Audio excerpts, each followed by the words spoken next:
জানেন কি বাংলার ইতিহাস 4000 বছরেরও পুরনো। পূর্ব বর্ধমানের আউশ গ্রামের অজয় নদের তীরে অবস্থিত এই ঢিবিতে লুকিয়ে আছে আমাদের সেই প্রাগৈতিহাসিক পরিচয়।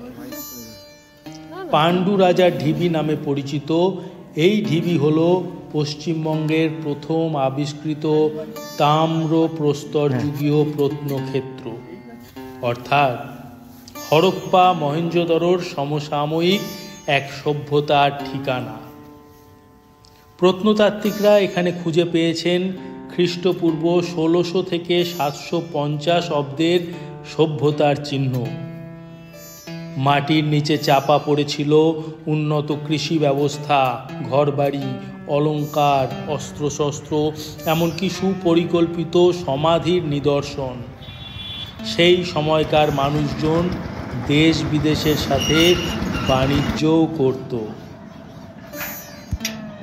1958 সালের অজয়ের বন্যায় এই ঢিবিটা যেহেতু উঁচু একটা মাটির ধ্বংসস্তূপ ছিল, সেখানে অজয়ের জলে কিছুটা অংশ ধুয়ে চলে যায়।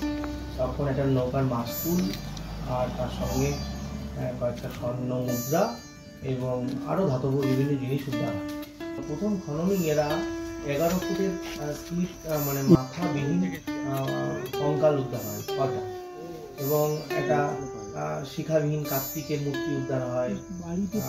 পটারির বিভিন্ন স্টেজ কালো রঙের এবং বিভিন্ন পুরানোর যে ধাপ এটা আবিষ্কৃত হয়। পাণ্ডু রাজার ধর্মাধিকরণ আছে, ওটা ধর্মাধিকরণ বলে ওনারা উল্লেখ করেছেন। আমার ওটা মনে হয় যে যেহেতু ওখানে অজয় বয়ে যেত, অজয়ের পাশেই ঠিক পালতোলা জাহাজ, মানে এটা একটা বাণিজ্যিক বন্দর ছিল।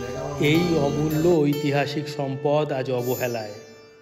আমাদের বরঞ্চ আকর্ষণ করে LED আলোক ছটায় উদ্ভাসিত শপিং মল আর মেলা।